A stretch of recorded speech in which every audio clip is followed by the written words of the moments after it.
Hello friend, welcome back to this channel. मैं हूं आपका दोस्त स्पर्श और इस वीडियो में हम बात करने वाले हैं एक बहुत ही इंपॉर्टेंट टॉपिक के ऊपर जो हर नौजवान के लिए बहुत महत्वपूर्ण है। दोस्तों, जब आपको अपनी पहली सैलरी मिलती है तो उसे हम किस तरीके से खर्च करें।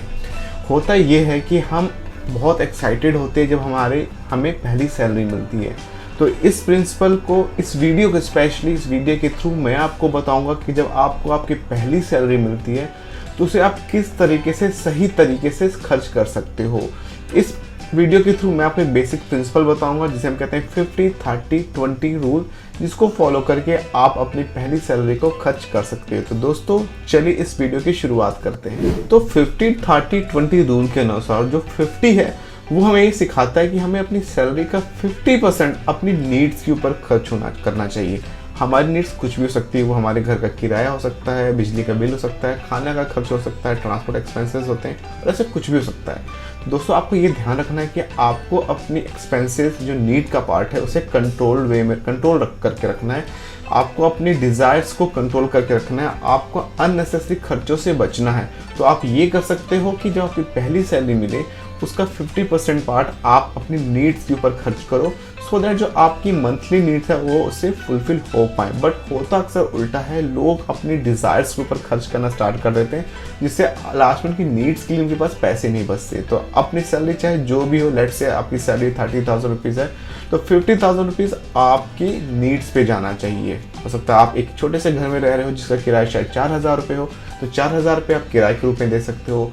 आप एक अपने जो फूड की एक्सपेंसेस है वो इसमें इंक्लूड कर सकते हो, आपके ट्रांसपोर्ट एक्सपेंसेस यूज़ कर सकते हो। आप ऑफिस अगर जाते हो तो आपकी जो ड्रेसेस होती हैं उसका एक्सपेंसेस आप इसमें इंक्लूड कर सकते हो, इलेक्ट्रिसिटी बिल इंक्लूड कर सकते हो, वाटर बिल्स इंक्लूड कर सकते हो और गैस वगैरह के खर्चे इंक्लूड कर सकते हो। जो 30% पार्ट है, इट मीन्स 50-30-20 रूल का जो 30% स्पेसिफाई करता है कि 30% of your entire income should go to your desires. आपकी कोई भी इच्छा हो, लेट्स अज्यूम आपकी इच्छा है कि अच्छे कपड़े लेने की, और आपकी सैलरी 3,000 रुपीज़ है, उसका आपकी सैलरी अगर 30,000 है तो अगर 30% होता है 9,000 रुपीज़। तो 9,000 रुपीज़ अपने डिज़ायर्स के ऊपर खर्च कर सकते हो। उसमें आप क्लोथ ले सकते हो, रेस्टोरेंट में जाकर खाना खा सकते हो, कहीं ट्रैवल कर सकते हो। बट ध्यान रहे, आपके डिज़ायर्स आपकी 30% ऑफ मंथली इनकम को क्रॉस नहीं करनी चाहिए। अगर कोई ऐसा खर्च है जो आपको लगता है, फॉर एग्जांपल अगर आप एक स्मार्टफोन लेना चाहते हो जिसकी कॉस्ट 15,000 रुपीज़ है, तो 9,000 तो आपके इस महीने के पैसे हो गए और 9,000 अगले महीने के पैसे हो गए। तो आप एक महीना वेट करें और 18,000 जब आपके पास फंड आ जाएगा तो उसको यूज़ करके आप अपने जो आपका स्मार्टफोन जो आपको पसंद है उसे आप खरीद सकते हो। तो हमें ये करना है कि अपने इंटायर सैलरी का 30% हमें अपने डिज़ायर्स के ऊपर खर्च करना है। ऑफकोर्स अल्टीमेटली हम कमा किस लिए रहे हैं? अपनी खुशियों के लिए, अपने सपनों को पूरा करने के लिए। बट वो हमें पता होना चाहिए कि हमें कितने पैसे खर्च करने हैं। तो ध्यान रहे दोस्तों, आपकी इंटायर सैलरी का 30% पार्ट आप पीसफुली खर्च कर सकते हो अपनी डिज़ायर्स के ऊपर। 50-30-20 का जो लास्ट 20 पार्ट है वो स्पेसिफाई करता है कि 20% ऑफ हमारी जो मंथली इनकम होती है उसे हमें सेव करना चाहिए। सेव करने का पर्पज़ ये कि आप अपने लिए एक इमरजेंसी फंड क्रिएट कर पाओ, और साथ ही साथ सेव करने के साथ साथ आपको उसे इन्वेस्टमेंट पॉइंट ऑफ व्यू से भी ध्यान में रखना है और वाइजली इन्वेस्ट भी करना है। दोस्तों, आप समझते हैं कि अगर हम इस रूल को इम्प्लीमेंट करना चाहते हैं तो कौन से स्टेप्स हैं जो आप ले सकते हो। तो सबसे पहले आपको ध्यान ये रखना है कि आपको बजट प्रॉपर्ली क्रिएट करना है। फॉर एग्जांपल अगर मेरी 30,000 की सैलरी है तो मुझे ये पता है कि 15,000 मुझे नीड्स पे जानी चाहिए। तो आपका जो मंथली नीड के एक्सपेंसेस हो 50,000 से ज़्यादा नहीं होने चाहिए। साथ साथ आप अपने एक्सपेंसेस को ट्रैक कर सकते हो। अगला स्टेप आप ये ले सकते हो कि अपने जो 20% जो आप मंथली इनकम को आप सेव कर रहे हो उसके लिए इमरजेंसी फंड आप क्रिएट करके रखो। अब इमरजेंसी फंड का रोल ये है कि आपको नेक्स्ट 6 मंथ की जो आपकी नीड का पार्ट है, लेट्स से आपकी 15,000 रुपीज़ आपकी नीड है, राइट।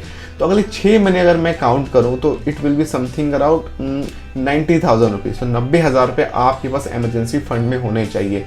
तो अगर आप 20% भी अपनी इनकम का सेव करते हो, दैट इज 6,000 रुपीज़। तो अगले 7, 8, 9 महीने होते होते आप एक अच्छा खासा पैसा अपने लिए जमा कर पाओगे। लेकिन आप कोशिश करें 90,000 आपके इमरजेंसी फंड के लिए आप फर्स्ट सैलरी से ही जोड़ना स्टार्ट कर दें। मैं ये इसलिए कह रहा हूँ कि कोई किसी भी ऐसे सिनेरियो में जहाँ अगर आपकी जॉब चली जाती है या आपका बिजनेस सक्सेसफुली परफॉर्म नहीं करता है तो आपके पास 6 मंथ का सर्वाइवल फंड हमेशा आपके पास रहेगा।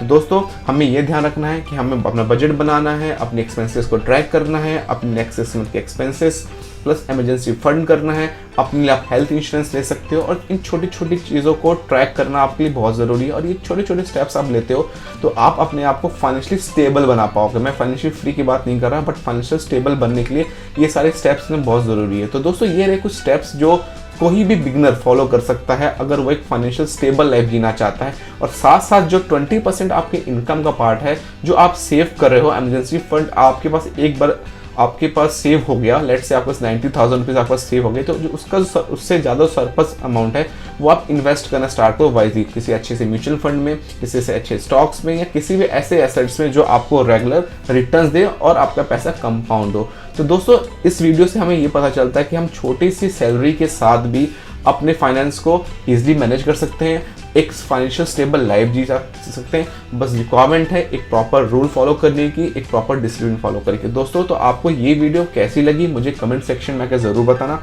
अगर आप चाहते हो किसी पर्टिकुलर टॉपिक पर मैं आपके लिए वीडियो क्रिएट करूँ तो मुझे कमेंट सेक्शन में आकर बता सकते हो, मैं पूरी कोशिश करूँगा उस टॉपिक पर वीडियो बनाने के लिए।